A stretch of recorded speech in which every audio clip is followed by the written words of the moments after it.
So before we get into any of the real meat of strength of materials, we need to go back and review some statics. As I've said, strength of materials really is kind of like a statics part 2. It builds on a lot of the stuff that we learned about in statics. So what we're going to do is look at some of the key points, some of the most important things, your biggest takeaways that you should have gotten from statics.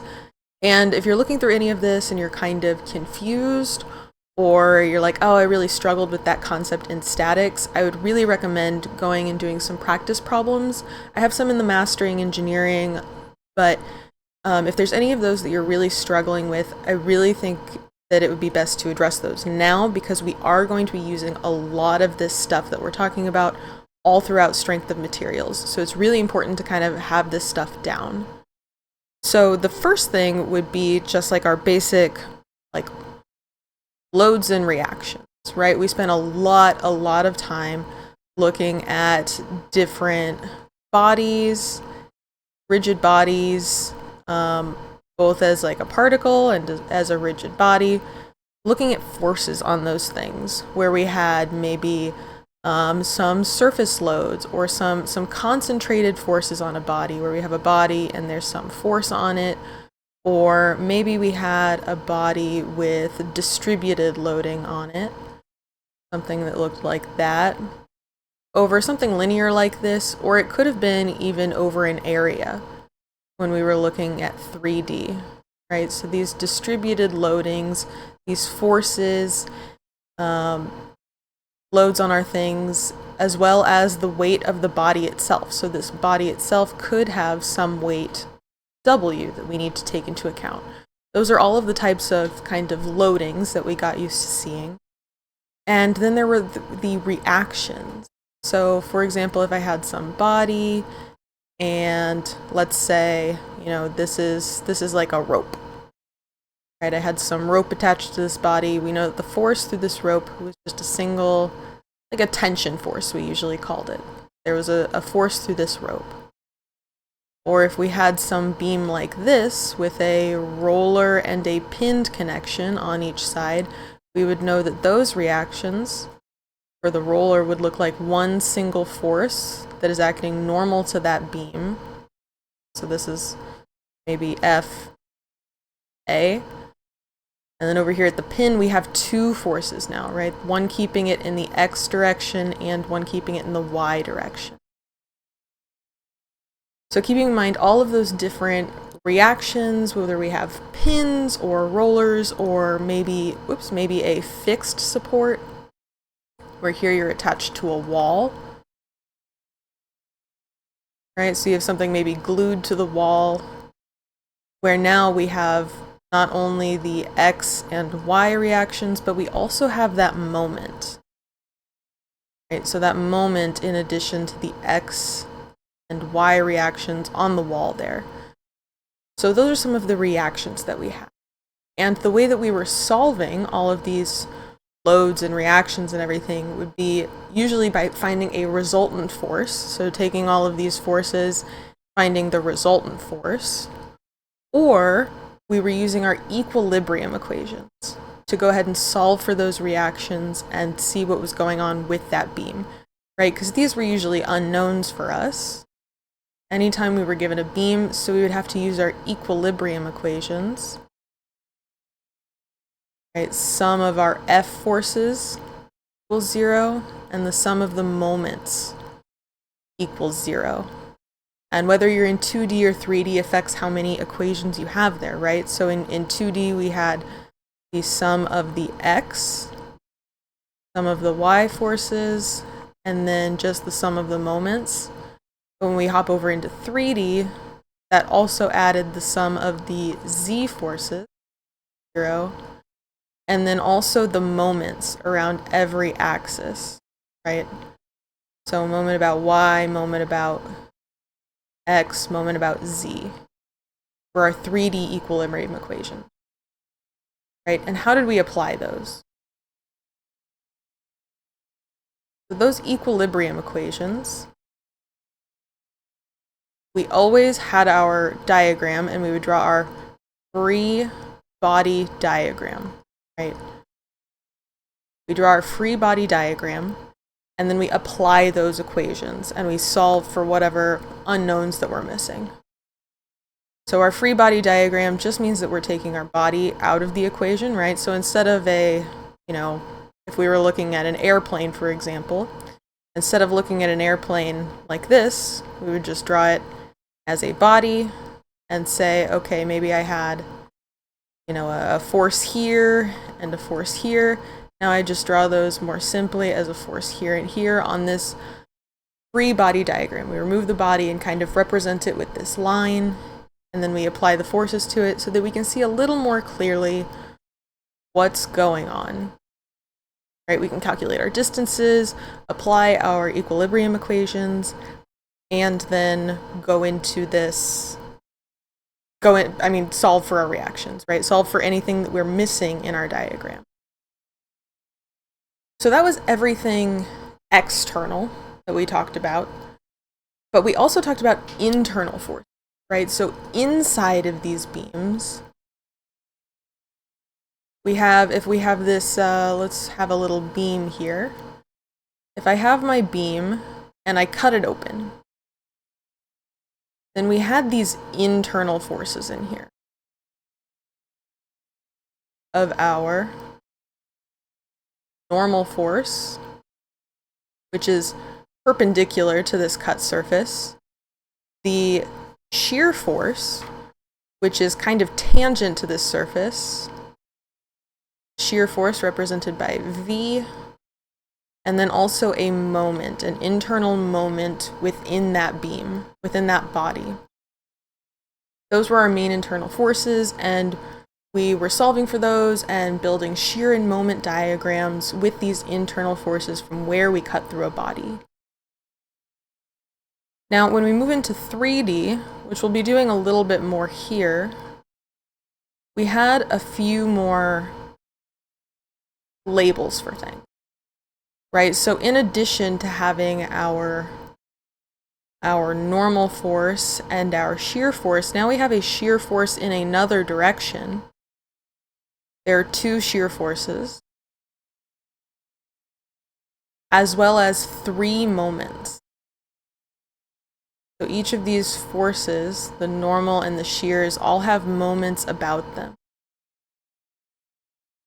And so you'll see these labeled just as moment or sometimes as torsion, torsional moment, represented by capital tau. But those are typically what we see. The normal, the shear, and the moments, now just 6 unknowns instead of our normal 3 unknowns from our normal shear and moment in 2D. So I know that was a lot of review, but when you see this example practice problem that we do, I think it'll all come back together, right? Let's just do a quick example problem of finding reactions and finding internal forces. So for our example problem, we have this body here that has this distributed load across the top that is constant for the first 6 meters and then goes down kind of in a triangular way for the last 3 meters, as well as a 3 kilonewton concentrated force and a 5 kilonewton meter moment, both applied on the very end there of this kind of cantilevered oblong beam that has this fixed end at A. So we want to find the reactions at A, then determine the resultant internal loading at a point 6 meters to the right of A.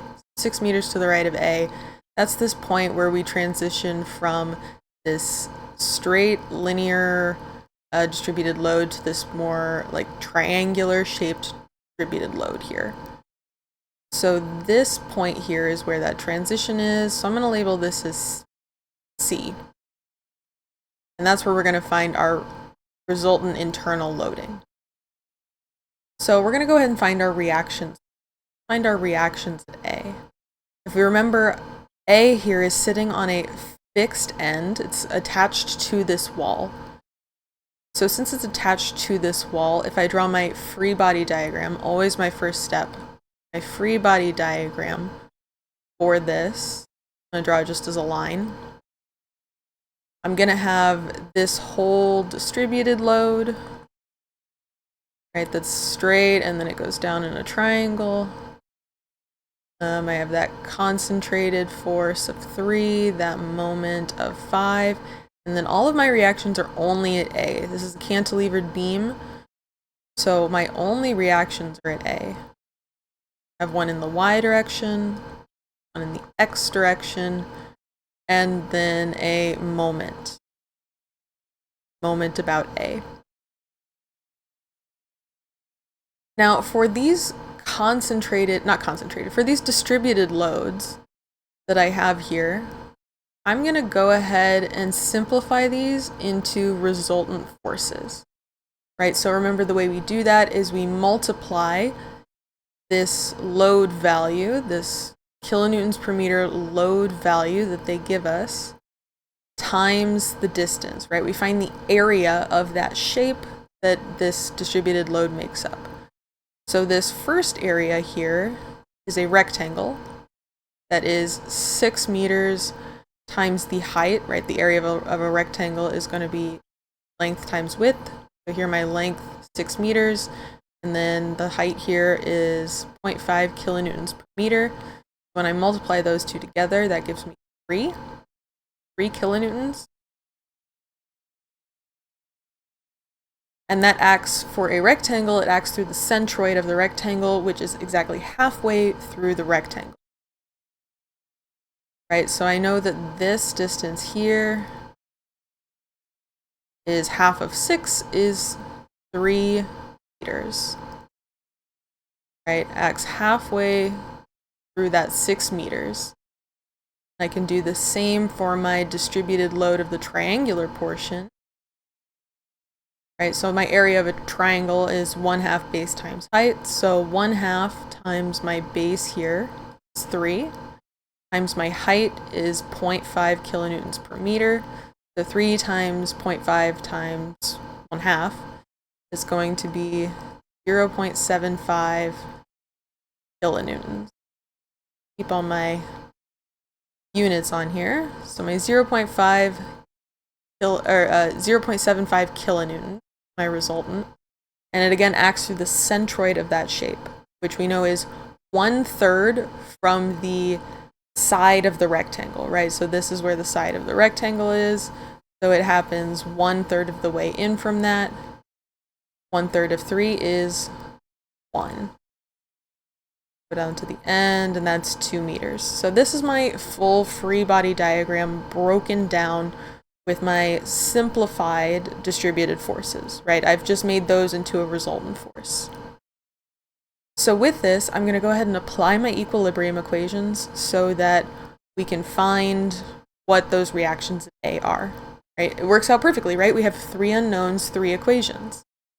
We have our sum of x forces equals 0, which we notice when we look at our free body diagram, we only have one force in the x direction, and that's our AX.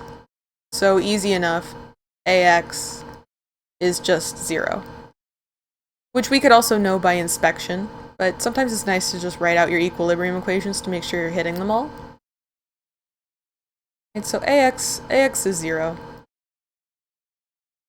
Look at our next one, sum of forces in the y direction equals 0. So now I'm going to go through and just pick off everything that I see. So I have a positive AY, and then a -3, and then just moving from left to right, I see my negative 0.75, then another -3. So those were all of the forces in the y direction, means that my AY, when I simplify this, 6.75 kilonewtons. Yikes. Okay, that was a gross looking box.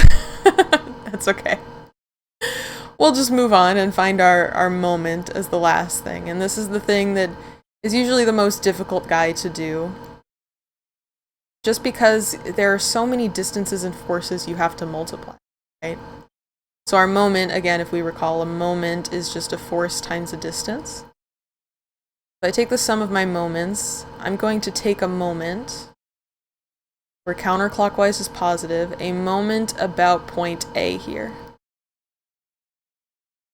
So my moment about A means that I don't have to worry about the AX or the AY terms, but I do still include this here. This MA gets included. Taking my moment about A, I include any applied moments I see, so that includes MA and the 5 kilonewton meters. Now, both of these I have drawn as clockwise, so they're going to be negative. So a negative MA minus 5, and then I'll do all of my other forces. All of these forces contribute to my moment as the force times the distance away from A. So here, my 3 kilonewtons times this distance away is 3 meters, so 3 times 3. And again, this is creating a clockwise motion around A, this 3 kilonewton force. So that'll be a minus 3 times 3.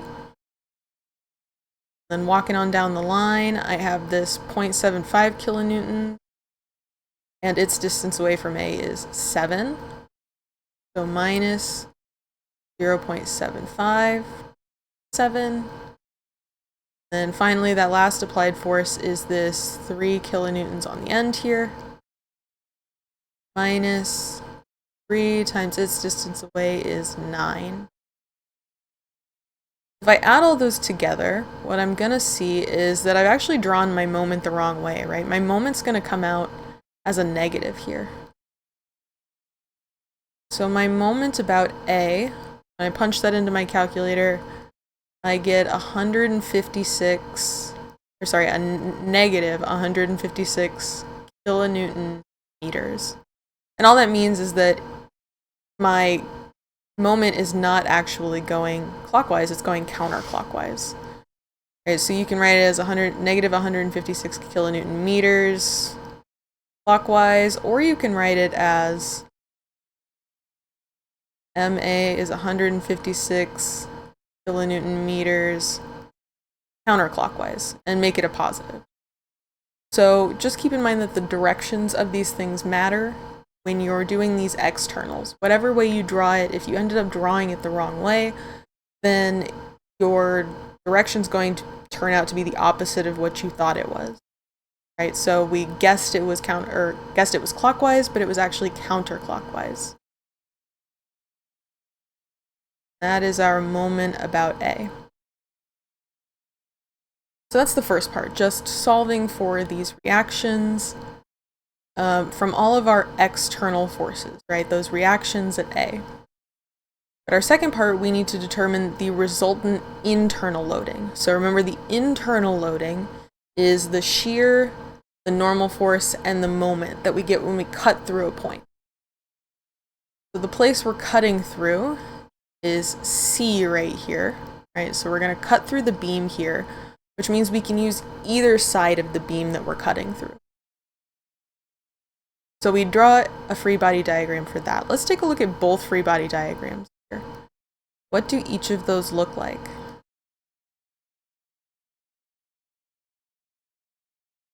So if I want to look at I'm actually going to draw it up here next to this. Move this free body diagram and put in our new free body diagram. So if I were to do the 6 meter portion free body diagram, right, it looks something like this, and I have that distributed loading on top. This linear distributed loading, 0.5 kilonewtons per meter, and all of those reactions at A that I just found. So the 6.75 kilonewtons, and then that moment that we found that was 156 kilonewton meters. And then I have my internals, right? This is the thing that we're solving for. In here I have the normal force. Right? Normal force comes straight out here. Shear force points down, and our moment points counterclockwise. right? This is our standard positive convention. Our standard positive convention when we cut through something looks like this, where shear points down, normal points out, and moment goes counterclockwise. But if we were to split it on the other side, where we have our body here, and then going down the little triangular force, 0.5 kilonewton meter. The applied 3 kilonewtons, the moment of 5 kilonewton meters, and then no reactions, right? So we didn't actually have to find the A reactions in order to solve this problem, because we can see that we actually have everything we need on the right side of the beam in order to solve the normal, the shear, pointing up, shear, and the moment. So this is the positive convention for our internal forces, shear, normal, and moment. Depending on which side you cut it on, both of these are the positives, right? So this side is positive when you cut it on the right side, and this side's positive when you cut it on the left side. And if they come out negative, we just leave them as negative. It means they're just flipped from this positive convention that we have. So we have these two free body diagrams. We have Galinda versus Elphaba here. You can pick whichever one you want, pink or green. You can go ahead and solve using either one. It's 100% up to you. You're going to get the same answer, right? The answer is going to work out either way. For me, I think I'm going to do the green one here. I think I'm going to do this one on the right hand side, just because I know it will come out correctly, even if I got my reactions for A wrong, right? There's no space that I can mess up the green side if I did do the calculations incorrectly for my reactions. So it's kind of a way to safeguard, but you can also check yourself by doing both of them if you really wanted to. But I don't want to, so instead I'm just going to do the green one. And I'm going to go ahead and get rid of these reactions. I don't need them anymore. Okay, you can get out of here. And we will solve our green guy over here. So again, just applying those equilibrium equations for this free body diagram that we just drew. So I have sum of my x forces is 0. And again, we can see my only x force is the normal force. So turns out no normal force. Normal force is 0 kilonewtons. How about my y forces? Right, my y forces, I have, I did not simplify my distributed force here. Right, so if I were to simplify that as we did earlier, this 5 kilonewtons per meter triangular distributed force, we said simplified to be 0.75 kilonewtons. That was the resultant from this distributed load, acting 1 meter away from this end. So I can put that now in my y equation, where I have my V, my shear force pointing up, and then, and then next I have the shear, and then I have the minus 0.75 kilonewtons, and then finally minus at 3 kilonewtons. Those are all of my y forces. So therefore, my shear V is 3.75 kilonewtons. Right, and that's internal, that's inside my beam here. That shear force is 3.75 kilonewtons. And finally, we can apply our moment equation again. Here, I am going to take the moment about where we have this cut. So right here is where I'm going to take this moment. I'm going to call it moment about point C, about the cut, about point C there, equals 0. And I'm going to say counterclockwise is positive. So counterclockwise is positive, sum of moments about the cut equals 0. So that means I could ignore my normal force and my shear force and just do all of those applied moments and resultant forces. So my applied moments, I have negative m, because I drew my m as counterclockwise, I drew my m as clockwise, and the 5 kilonewton meters is also clockwise, so m minus 5, and then I will do my force times distances, so that'll be minus 0.75 is 1, minus 3 times its distance away is 3. So that's everything I needed pulled out of there. So when I solve for moment, punch that all into my calculator, I get a negative moment, negative 14.75 kilonewton meters. 14.75 kilonewton meters. And here I'm just going to leave it as a negative because it's going opposite of the positive convention. So that gives me all of my internal reactions and my external reactions. So I found my external reactions at point A, and then I found my internal forces, shear moment, and normal, all at that 6 meters away point C.